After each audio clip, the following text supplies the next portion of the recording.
Filmy focus 2026 మొదటి 6 నెలలు టాలీవుడ్ కు ఆశించిన స్థాయిలో జోష్ ఇవ్వలేకపోయాయనే అభిప్రాయం సినీ వర్గాల్లో వినిపిస్తోంది. సంక్రాంతి తర్వాత పెద్ద సినిమాల రాక తగ్గిపోవడంతో ప్రేక్షకులు థియేటర్లకు వెళ్లే అవకాశాలు కూడా పరిమితమయ్యాయి.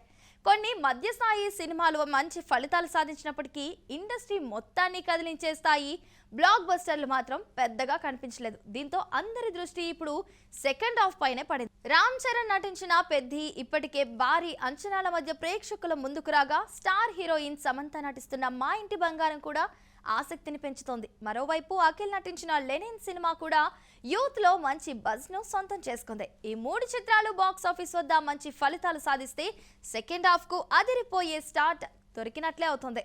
అయితే అసలు ఆట జూలై నెల నుంచే మొదలవుతుందనే టాక్ బలంగా వినిపిస్తుంది. ప్రేక్షకులు ఎంతో ఆసక్తిగా ఎదురు చూస్తున్న నాగబంధం, రావు బహదూర్, చెన్నై లవ్ స్టోరీ వంటి చిత్రాలు విడుదలకు సిద్ధమవుతున్నాయి. విభిన్న కథాంశాలతో తెరకెక్కుతున్న ఈ సినిమాలు తమ స్థాయిలో అంచనాలను పెంచుకుంటున్నాయి. ముఖ్యంగా కంటెంట్ బలంగా ఉంటే చిన్న పెద్ద తేడా లేకుండా ప్రేక్షకులు ఆదరిస్తున్న ఈ సమయంలో ఈ చిత్రాలపై కూడా మంచి ఆశలు నెలకొన్నాయి. ఆగస్టు నెల కూడా ఏ మాత్రం తగ్గకుండా ఉండబోతోంది.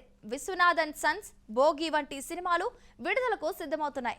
కుటుంబ కథా చిత్రాలు, కమర్షియల్ ఎంటర్టైనర్స్ రెండూ ఒకేసారి రావడంతో ప్రేక్షకులకు విభిన్నమైన వినోదం లభించనుంది. ఇటీవల ఫ్యామిలీ ఆడియన్స్ థియేటర్లకు రావడం పెరిగిన నేపథ్యంలో ఈ తరహా చిత్రాలు మంచి ప్రభావం చూపే అవకాశం ఉంది. సెప్టెంబర్ నుంచి పోటీ మరింత తీవ్రంగా మారే అవకాశం ఉంది. రణబాలి వంటి క్రేజీ ప్రాజెక్టులు విడుదలకు రెడీ అవుతుండగా, అక్టోబర్లో ఆదర్శ కుటుంబం, కింగ్ 100, అలాగే బాలకృష్ణ గోపీచంద్ మలినేని కాంబినేషన్ మూవీ వంటి భారీ చిత్రాలు ప్రేక్షకుల ముందుకు రానున్నాయి. ఇప్పటికే ఈ సినిమాలపై అభిమానుల్లో భారీ ఆసక్తి నెలకొంది. ఇక డిసెంబర్ విషయానికి వస్తే గూఢచారి 2 పై ఇప్పటికే మంచి అంచనాలు నెలకొన్నాయి. స్పై థ్రిల్లర్ జానర్లో వచ్చిన మొదటి భాగం నుంచి మంచి విజయాన్ని అందుకోవడంతో సీక్వెల్ పై ప్రేక్షకుల్లో సహజంగానే ఆసక్తి పెరిగింది. మేకింగ్ పరంగా కూడా ఈ సినిమా మరింత గ్రాండ్ గా ఉండబోతుందనే సమాచారం ఉంది. సంవత్సరం చివరిలో ఈ చిత్రం బాక్స్ ఆఫీస్ కు మరో పెద్ద ఆకర్షణగా నిలిచే అవకాశాలు కనిపిస్తున్నాయి. అయితే ఇప్పటికే ప్రకటించిన సినిమాలే కాకుండా రిలీజ్ డేట్ కోసం ఎదురు చూస్తున్న మరెన్నో ప్రతిష్టాత్మక చిత్రాలు కూడా ఉన్నాయి. మెగాస్టార్ చిరంజీవి నటిస్తున్న విశ్వంబర, ప్రభాస్ ఫౌజీ, నాని ది పారడైజ్, నాగ చైతన్య వృషకర్మ, నిఖిల్ స్వయంభూ, సాయిధరం తేజ్ సంబరాల ఏటిగట్టు వంటి చిత్రాలు ఇంకా అధికారిక విడుదల తేదీల కోసం ఎదురు చూస్తున్నాయి. ఈ సినిమాలో కొన్ని ఈ ఏడాది విడుదలైతే సెకండ్ హాఫ్ హడావిడి మరింత పెరిగే అవకాశం ఉంది. ఇదే కాకుండా వరుణ్ తేజ్ కొరియన్ కనకరాజ్, విజయ్ దేవరకొండ రౌడీ జనార్దన్, నితిన్ కొత్త చిత్రం కూడా ప్రేక్షకుల్లో ఆసక్తిని రేకెత్తిస్తున్నాయి. ఇప్పటికే ఫస్ట్ లుక్స్, గ్లిమ్స్, టీజర్స్ తో ఈ సినిమాలు సోషల్ మీడియాలో చర్చనీయాంశంగా మారాయి. విడుదల తేదీలు ఖరారైతే ఫ్యాన్స్ లో మరింత హైప్ పెరగడం ఖాయం. ఈ ఏడాది సెకండ్ హాఫ్ ప్రత్యేకత ఏంటంటే సీనియర్ హీరోల నుంచి యంగ్ హీరోల వరకు దాదాపు అందరూ ప్రేక్షకులను పలకరించే అవకాశం కనిపిస్తుంది.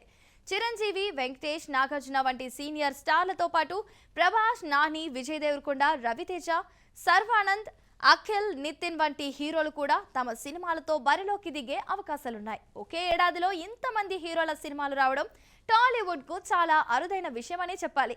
ఇక తెలుగు సినిమాలకే పరిమితం కాకుండా కాలీవుడ్, మాలీవుడ్, బాలీవుడ్ నుంచి భారీ డబ్బింగ్ చిత్రాలు కూడా విడుదల కానున్నాయి. గత కొన్ని సంవత్సరాలుగా పాన్ ఇండియా ట్రెండ్ బలపడడంతో భాషల మధ్య గోడలు దాదాపు తొలగిపోయాయి. దీంతో ప్రతి వారం కొత్త పోటీ కనిపించే అవకాశం ఉంది. ప్రేక్షకులకు ఇది మంచి విషయమైనప్పటికీ నిర్మాతలు మాత్రం సరైన విడుదల తేదీల ఎంపికలో చాలా జాగ్రత్తగా ఉండాల్సిన పరిస్థితి ఏర్పడుతోంది. అయితే ప్రస్తుతం కనిపిస్తున్న షెడ్యూల్ మొత్తం అలాగే కొనసాగుతుందా లేదా అన్నది కూడా కీలకమైన ప్రశ్న. నిర్మాణ పనులు ఆలస్యం కావడం, పోస్ట్ ప్రొడక్షన్ ఎక్కువ సమయం తీసుకోవడం, డిజిటల్ రైట్స్ ఒప్పందాలు, మార్కెట్ పరిస్థితులు వంటి అనేక కారణాల వల్ల విడుదల తేదీలు మారే అవకాశాలు ఎప్పుడూ ఉంటాయి. గతంలో కూడా అనేక భారీ చిత్రాలు ప్రకటించిన తేదీల్లో రాకపోవడం చూసాం. అందుకే ప్రస్తుతం ఉన్న క్యాలెండర్లో చివరి నిమిషంలో కొన్ని మార్పులు చోటు చేసుకునే అవకాశాన్ని పూర్తిగా కొట్టిపారేయలేం. అయినప్పటికీ అన్ని చిత్రాలు అనుకున్న సమయానికి విడుదలైతే 2026 సెకండ్ హాఫ్ టాలీవుడ్ చరిత్రలోని అత్యంత బిజీ సీజన్లలో ఒకటిగా నిలిచే అవకాశం ఉంది. వరుసగా పెద్ద సినిమాలు వస్తే థియేటర్ల వద్ద మళ్ళీ పండగ వాతావరణం కనిపిస్తుంది. అదే సమయంలో కంటెంట్ బలంగా ఉండి మంచి హిట్స్ నమోదైతే తెలుగు సినీ పరిశ్రమకు ఇది ప్రత్యేకమైన సంవత్సరంగా మారుతుంది. ఇది ఇవాల్టి మన ఫిల్మీ ఫోకస్ టాపిక్. మరొక ఇంట్రెస్టింగ్ అండ్ క్రేజీ ఎపిసోడ్తో మళ్ళీ కలుద్దాం. అంతవరకు చూస్తూనే ఉండండి మహామైక్స్.